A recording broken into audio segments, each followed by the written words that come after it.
कोई अपनी बेटी का दान क्यों करता है? ससुराल में सास का गुलाम बन के रहेगा तू?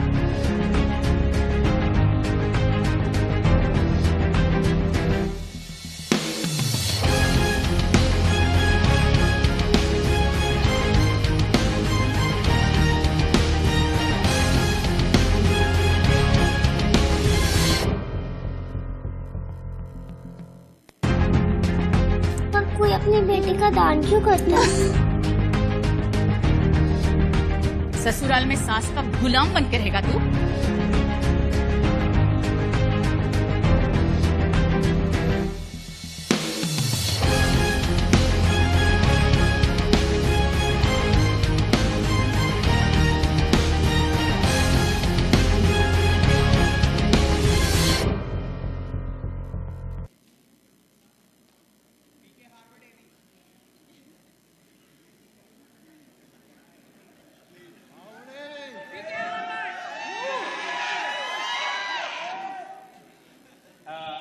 Take a couple of more minutes. Sorry to keep you guys waiting. It's been a great weekend, and we can't wait to finish the session.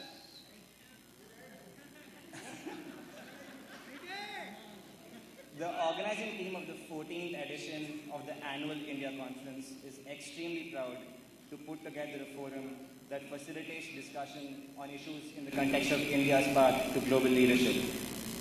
When we started planning this conference about 8 months ago, we just had a grand idea. But today, when we see a packed auditorium, a sold-out conference, a blockbuster lineup of speakers, we can't help but feel grateful towards everyone who's been associated with the conference.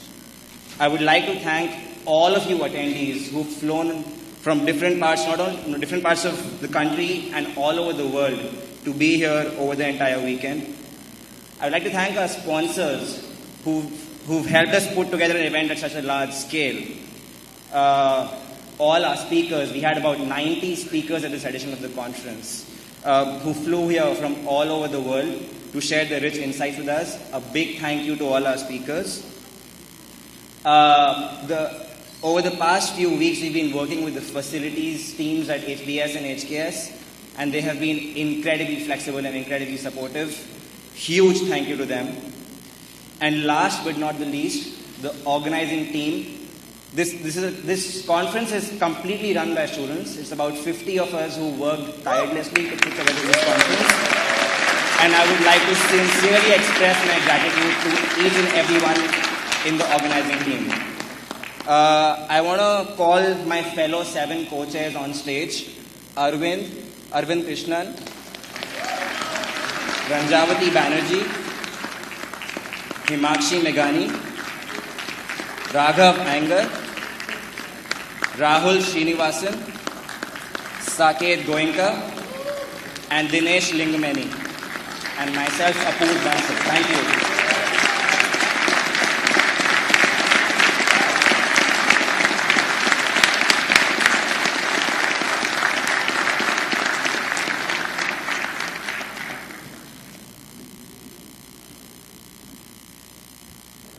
All right, we can finally proceed to what you have been eagerly waiting for.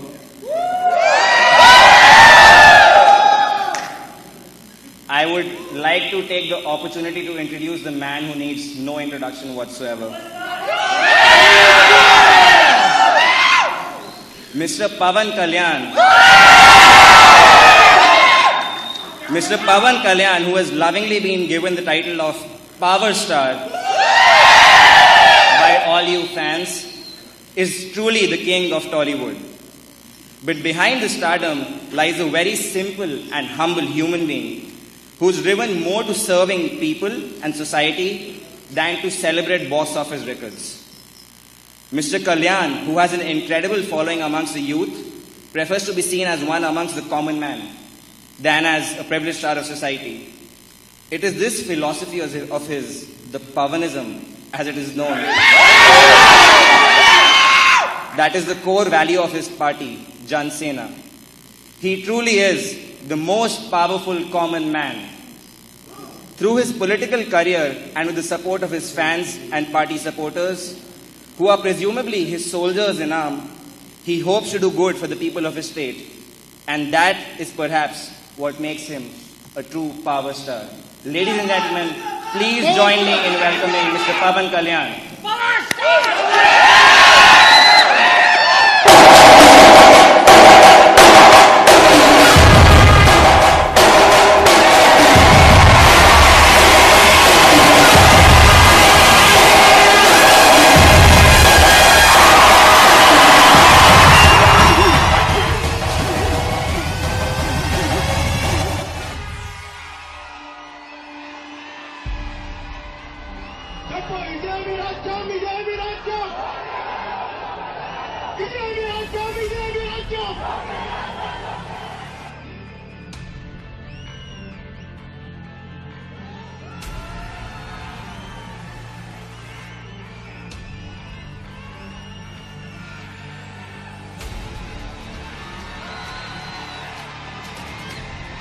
ఇల్లేమో దూరం అసలే చీకటి గాఢంధకారం చేతిలో దీపం లేదు కానీ గుండెల నిండా ధైర్యం ఉంది.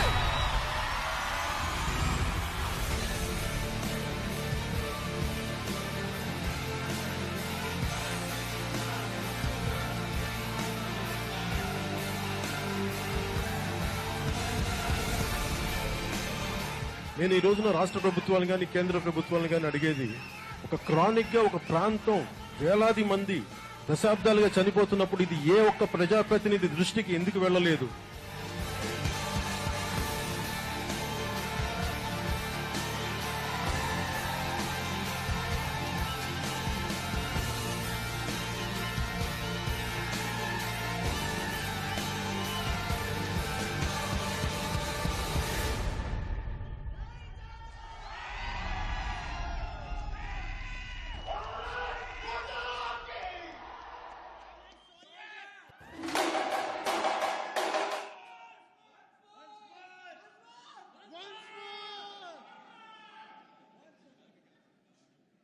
He should be here any minute. He's just backstage.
Pay my respects to the God particle within each one of you. And it's an honor to be at Harvard, to be one of the keynote speakers. And I thank the student body who could make it happen. And I wholeheartedly thank you, all of you. Thank all of you. And it's a new experience to me to be in this kind of platforms. It's comfortable and easy for me to address a lack of people, but to come to Harvard and to face thinking minds is not an easy task. So it took me some time to ponder whether I could communicate what I believe in and what I stand for. It took me some time, so finally I had accepted. That's why I'm here.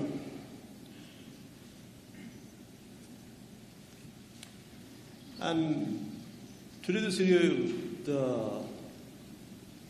subject would be the global power, India's rising global power.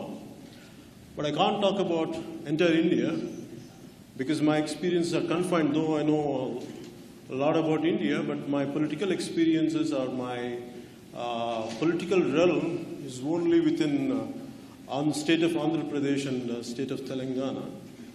So I would like to communicate from within Andhra Pradesh and Telangana perspective. But to talk about the global power, first I would like to, what we lack in our country, there is amazing divisiveness in our country. We don't feel as one unit. For me, the reason why I came into politics was I could see the divisiveness, how it is hampering the progress.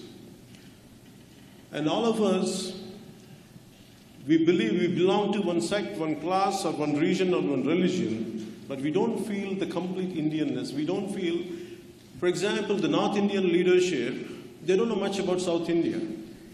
For example, Gandhiji traveled all over India. He knows nook and corner of India. Today, how many leaders, either from South or from North, actually know about the entire India? Today, I know more about America or more about what's happening in the West than what exactly happening in the eastern part of India.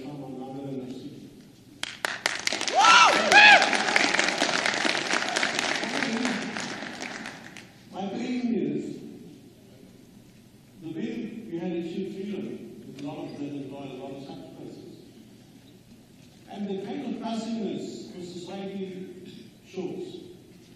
So many problems are there. Recently, I've been to one part of Andhra Pradesh, it's called Srikakulam district. One particular area is called Udam. No one knows, not even the government, they have an idea. For the last 20 years, around more than 20,000 people died out of kidney disease. And it is some kind of, I don't know what exactly causes the kidney disease in the people who are living in that area. No one knows. Even that one of the people who came from Harvard and they made some kind of research, but somehow they could not completely zero down this to the problem. And none of the political parties could address the issue. And constantly the people were suffering, they were very poor. And no one their voice was not able to reach the governments. So somehow they had approached me when I went there. And after seeing their pain, after seeing what they're going through, when I addressed the issue, at least the government machinery had moved and trying to do something now. And this is the plight of our nation, and this is the kind of constant attitude what our political leadership does to our country and to our state. And for me,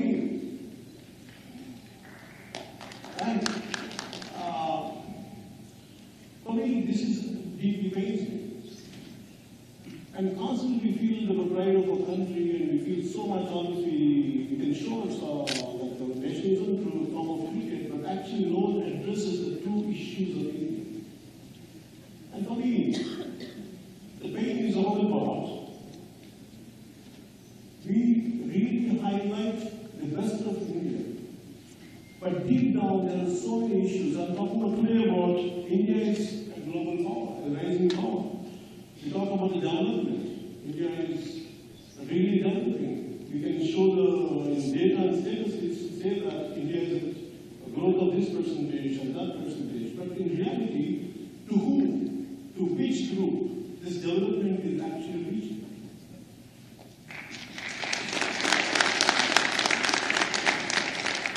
And we can promise in every particular situation, they say that they're going to promise, we're going to bring on the moon for you. We're going to show this. But actually, in reality, people don't ask for big things. In 2007, I was working for the political party of an outfit which was established by my brother. And I went there in a district in Telangana state. It was a complete tribal district. And like any other guys, even my party people told me, please you have to address it, let's go to one of the tribal leaders, let us see what we as a party what we can do for them.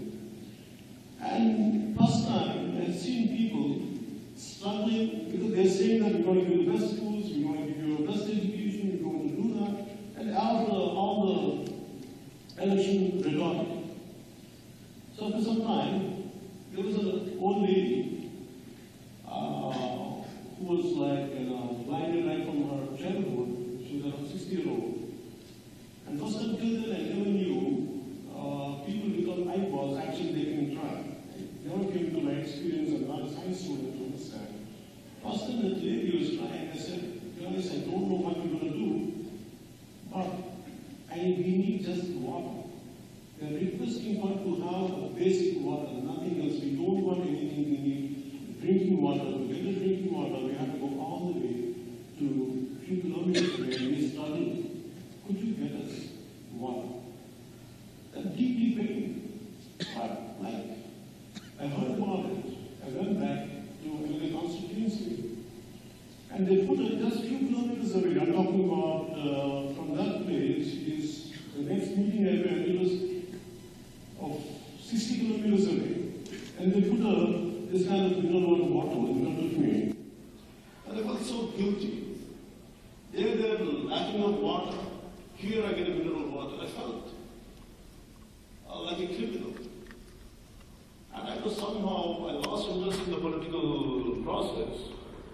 I only told my friends and someone who were following me, I said, can we do something till we get into it? We don't know whether we're going to win or not, but at least can we do something about it?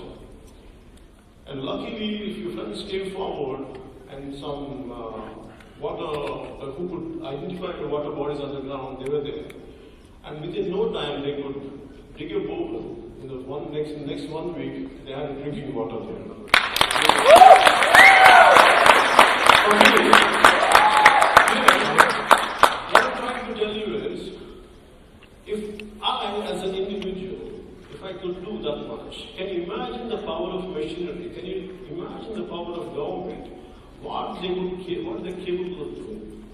And I said, what made them not to go ahead and do it? Because nobody, not that I'm saying the entire political class is like that, but majority, they don't have great interest. For them, what is the next move? What is the next way to earn, to get benefits? It is like the apple polishing attitude of a political class is really denying the development of the underprivileged. And this is what really pains me. And if you ask me, like, to talk about how the global emergence of, how India can rise as a global power, I don't have that kind of experience. And there are enough experts, there are enough intelligent intellectuals out there who has a better idea about it. What I can say is, I can speak on behalf of common men, because I have been there, I lived there, and I come from a lower middle class background. And finally I became an actor, and I would like to address these issues. And so that I know the pain of each one. And we talk about women empowerment. For me, there are a few key issues which I would like to bring it to your notice today. One is about the women empowerment. There is heavy budget for everyone and everything. And women empowerment, in our schools, there is no personal hygiene for growing girl children. And they have enough money and somehow it does not reach them. That's the problem there. And today we want, women are the biggest force. We want to empower women, and first of all you have to give them a healthy lifestyle. Even the so-called social welfare hospitals are there. And they're heavily being neglected.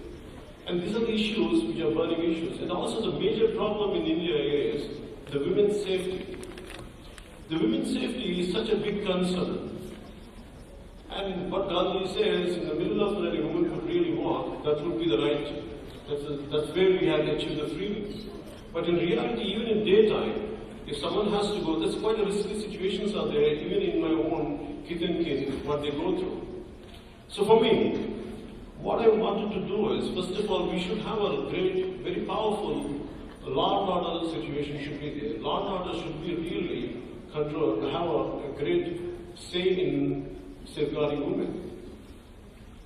to get one Nirmaya Act, when I say yesterday, it is passiveness which really pulls back India.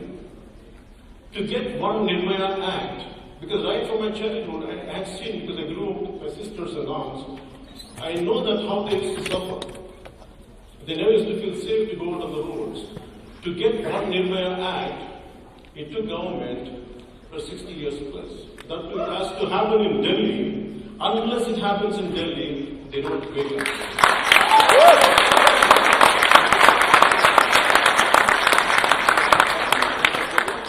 Everything cannot happen in Delhi to make them understand.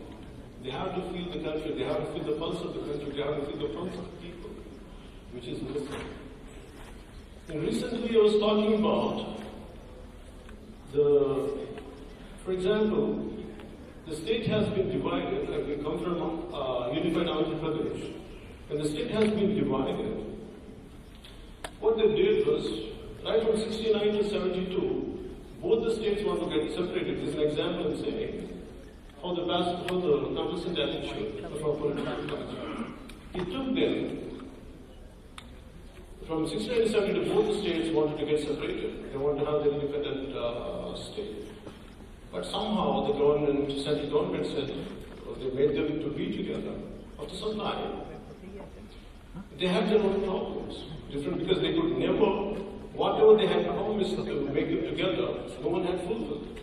So what exactly happened? Within no time, by the time I was growing, they started taking, imagine the same language. We speak the same language. Just the dialect is different. And they started, and they a lot of, the problem is, whatever they had been promised, it was not fulfilled. Suddenly the anger was being shown on another region people, which is no fault of theirs. I don't belong to that generation. I don't know what exactly happened around 40 years back. It was not under my control. But the brunt, but I'm facing the problem today. Somehow, it is quite painful, because why? We will say India has to be one. We should feel the oneness here. One way they say in India, the Constitution says we should be together. We should be as one individual entity and force. But in reality, they keep on dividing. As long as the divisive politics and vote bank politics are there, these kind of issues keep arising, and India's progress will be taking a back step. We go one step forward with this kind of divisive and vote bank politics, constantly constantly looking at people as a vote bank. For me, I know a lot of political leaders, they don't look at people as people. People are filled with emotions, people are filled with a lot of pain, people are filled with love. But what they look at them is, that's my vote bank. This particular caste is my vote bank. The particular region is my vote bank. They don't see them as humans. In politics, we should get a human angle. They are filled with emotion, they are filled with love and affection. We have to address that issue. Unless we address the individual as, we have to recognize as individuals, not as a vote bank. Till we do it, India is going to get affected by this kind of divisive politics, this kind of vote bank politics. And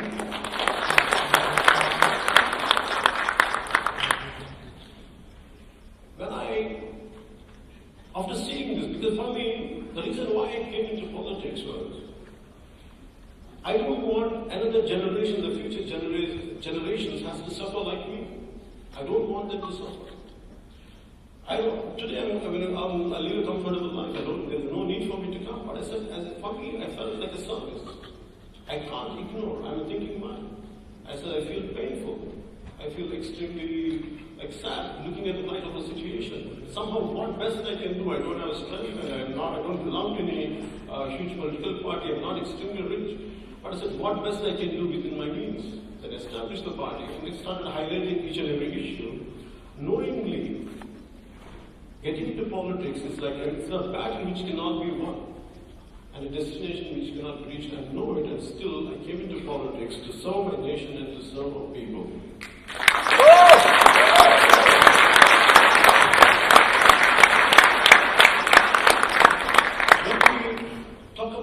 Development, we should understand, we have to define development. Development is for each means different. For me, a lady in Adilabad, her development is only water every day. That's her development. For someone else, it is another kind of development. Maybe a housewife, it is nothing but to get her TV all right. And for a student, maybe a simple student, he needs a playground to play. This is what development means. Here we say that India is rising, India is achieving great standards, but the standards are not reaching to the majority of our Indians. And that's why you can see, even in Tamil Nadu, or other states, you have to understand why these large youthful protests are happening. Today we talk about the